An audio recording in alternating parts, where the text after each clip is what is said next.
So we do have some theists on the line. We have John, who has proof of existence for an unmoved mover. And frankly, after the conversation with Nick, I would be very curious to talk to you. So, John in Washington, welcome to the show. Thank you, V. Yeah, I thought it was appropriate that Nick brought these things up, and just want to commend you for having the kinds of followers that want to call in and steal now theist arguments. I think that's great and really good for critical thinking. Awesome. Thank you so much. I'm always happy to hear from somebody who's willing to call in and actually dive into this with me. I'm curious what your proof of the existence of an unmoved mover looks like. Yeah, fair enough. So yeah, this is maybe called the unmoved mover, or the first way, right, from Aristotle, and then updated by Aquinas. Yeah, I'm sure you're familiar. So yeah, the first premise is pretty simple. It's just that some things change, and we kind of see change all the time. I don't think we need to get into that. Mm-hmm. The second is that when things change, they may have some participation in their own change, like we kind of affect our change in some way.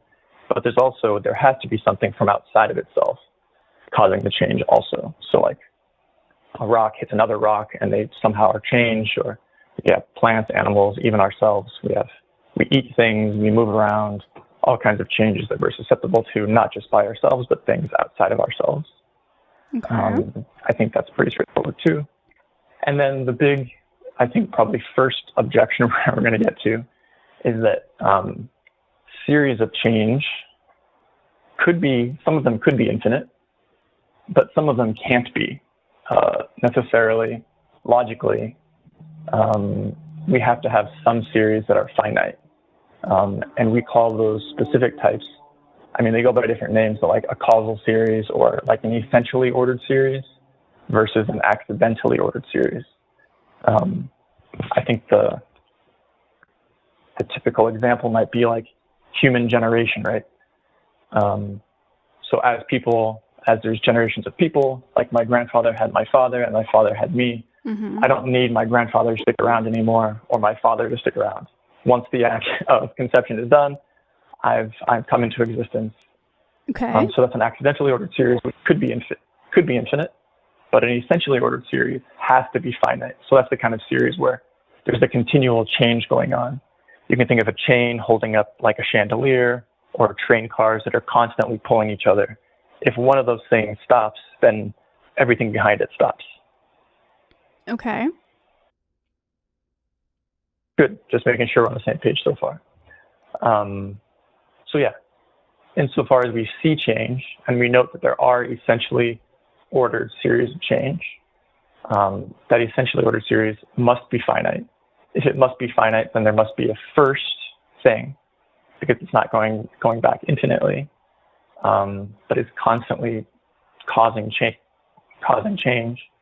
And so we have something that is not susceptible to change, but is causing change. And this is your unmoved mover? Eventually, but so far I just want to see if we agree. I mean, I'm listening. I'm writing my own notes. I can't tell you if I agree or not yet. So keep going. Okay.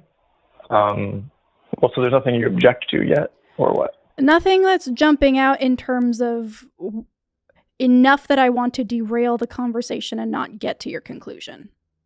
Okay. Fair enough. Good point. So then if we've logically deduced that there must be something that changes things but is itself unchanged, then we look back and we talk about material, and we say, well, all material is subject to change, right? You can move material, you can adjust it, you can even substantially change it and like demolish it. I think it's pretty clear that we can change material. So then if this thing can't be changed, it must be immaterial. And coming in and out of existence is itself a change. So if this thing doesn't change, it's also eternal. So it's something that's immaterial, eternal, not subject to change, but constantly causing or holding changing things in existence. And so that is our unmoved mover, just to get some kind of basic foundations of what we mean in the West by God. Okay.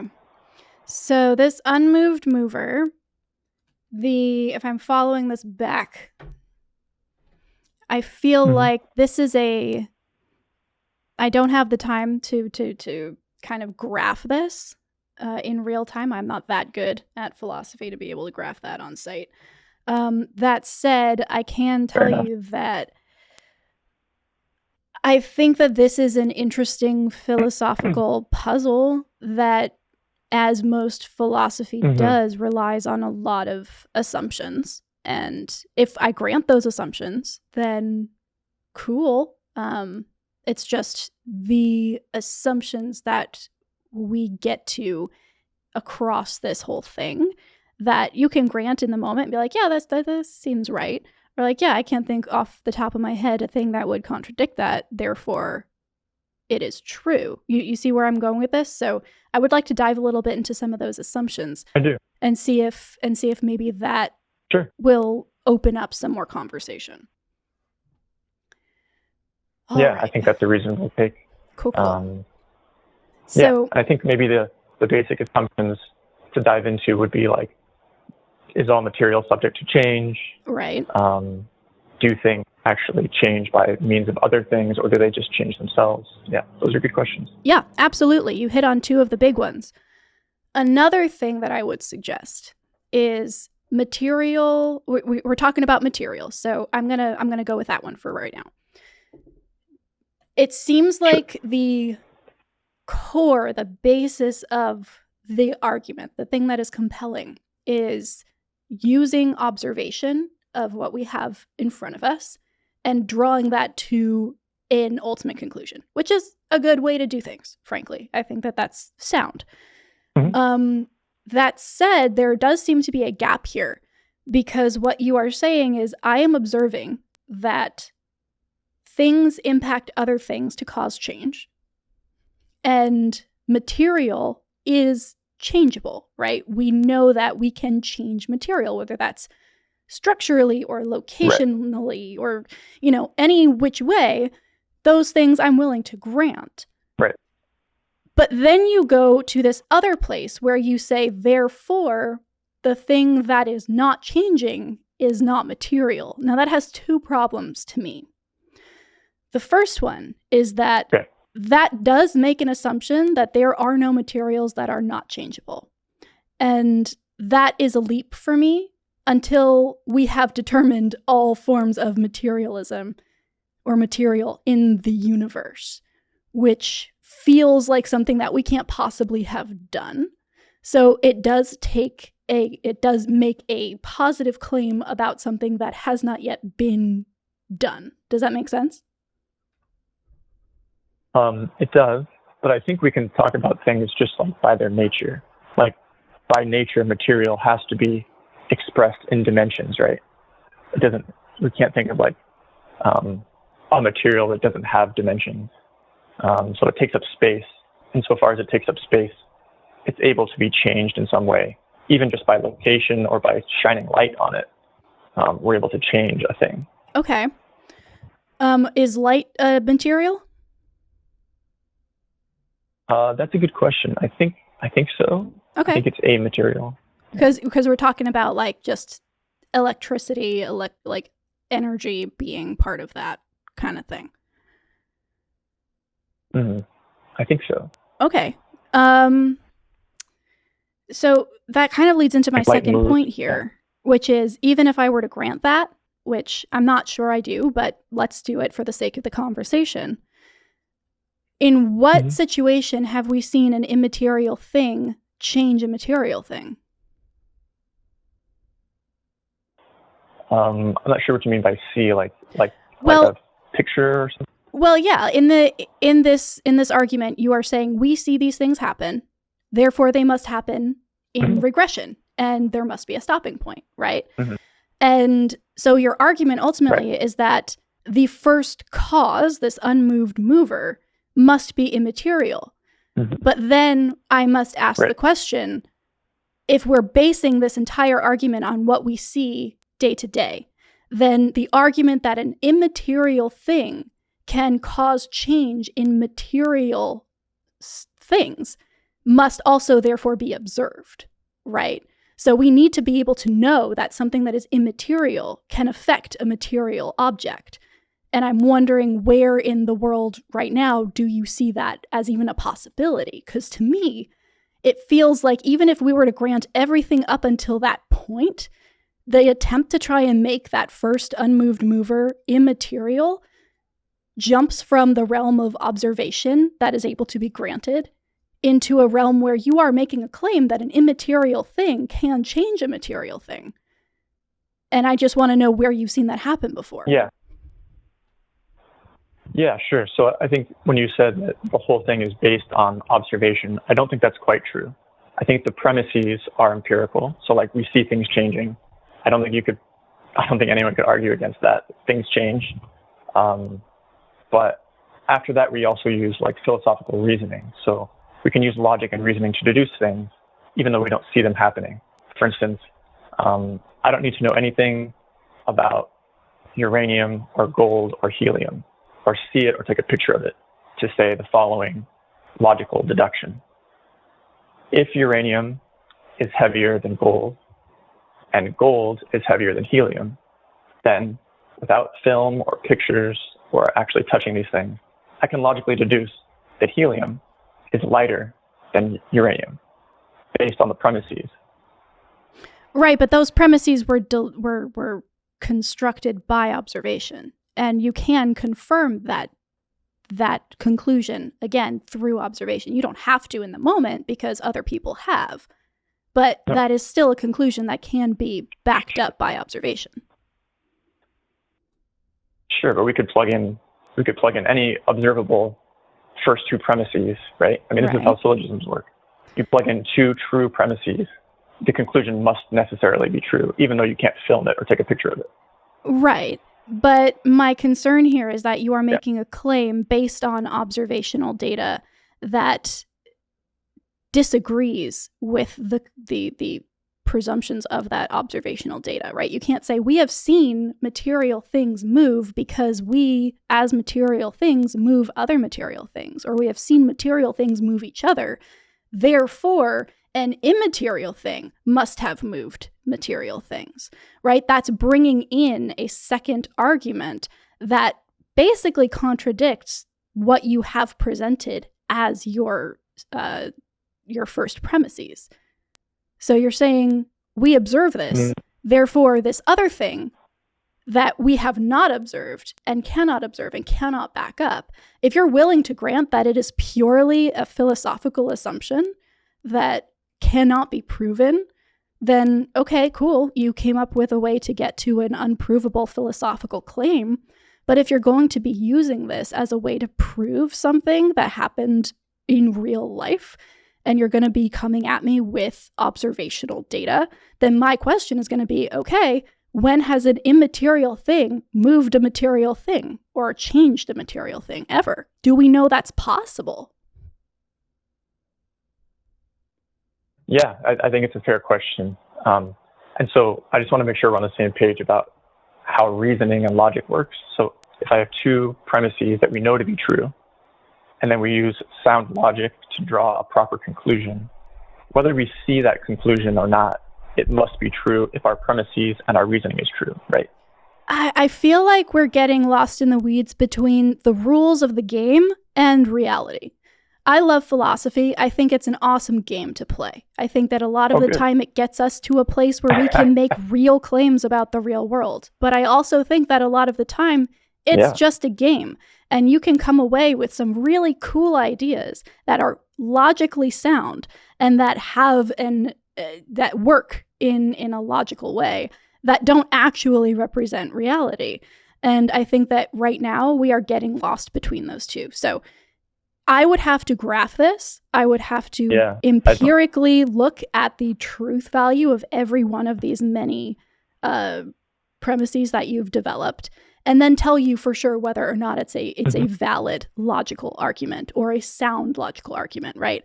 I don't have the time to do that right now. So what I'm going to do with you is say, okay, Does this give us any way to know anything for sure in the real world? Have we seen an immaterial thing change a material object ever? Is that something we know can possibly happen? Yeah. And so I would push back a little bit and just say, I don't think it's getting lost in the weeds to say that syllogisms can give you something that's true in reality. They can. Like I said, absolutely, they can. But you could just use anything that's not a. Yeah, but yeah. So if the premises are true and the reasoning is sound, then the conclusion also has to be true. There's no way to get something that misrepresents reality if the premises are based in reality, right? Again, I don't have the time to go through the number of premises. Sorry, the number of premises that are laid out for me here, which is why I was being very clear while you were walking through that I may have objections, just nothing egregious enough to stop you, because I wanted to get to your conclusion. I want to know why you think this. And my question still stands, because what I'm seeing here is a potential category error, right? You're using the logic of one set, the material world, to make an argument about a second set, an immaterial thing, whatever that is. And then you're saying that the two interact and that immaterial can affect the material.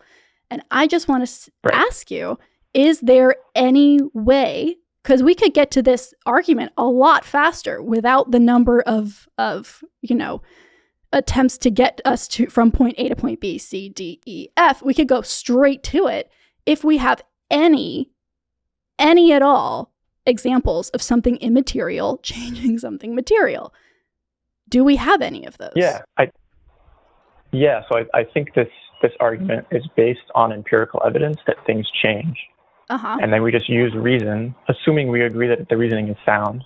We use reason to deduce necessarily, not like, oh, maybe, but like logically necessary facts based on what we see, based on empirical data. So I think that is the evidence. Now, if you're asking for pictures of an immaterial thing or video of an immaterial thing, that's impossible, right? But we can still prove things that we can't take pictures of. I'm okay. We are fully in the realm of okay. I've never asked for a picture of a video of an immaterial thing, right? That's not what I asked for. I asked, do we have any example at all in the entire world of science, whether that's cosmology or particle physics, of an immaterial thing affecting a material thing? Besides this one? No, I think there's just one unmoved mover. I don't think there's multiple. Okay. So, okay. I'm going to have to look at this again, John, because this feels... No, I don't expect you to have some kind of response. Oh, well, I have a response. You're just not giving me the straight answer. The concern that I have here is that you are relying on observation and backing that up fairly well with observational data and, the basic assumptions of the scientific method, until you get to a point where you make a very, very important, big claim about the ability of an immaterial thing to move or change something material. And all I'm asking is, are there any data at all that I could access that would give me an example of this? Or is this going to be the only way that happens? In which case, it feels like special pleading. That's what it feels like to me. And I know that we can graph this out. I may go tap Eric and see how that all works. But if we're purely going off of how does this feel to me, which honestly a lot of apologetics are, how does this feel? Does this feel right? Does this feel like common sense? Then it doesn't check out. So yeah, I think you and I would agree there's a lot of strong Christian feelings that we would not agree about. There's some bad beliefs that people feel strongly about. But I think it's right to say that there's a lot of claims going on here, and we should come back and revisit them. I don't know how we do that, if I just call back or something, but yeah, I think we should look into them more some other time. Cool. Well, thanks for calling in, John. I appreciate it. Okay, thanks, V. Bye. I don't know. I feel like there is an argument to be made that sound and valid premises always results in a conclusion that is accurate to reality.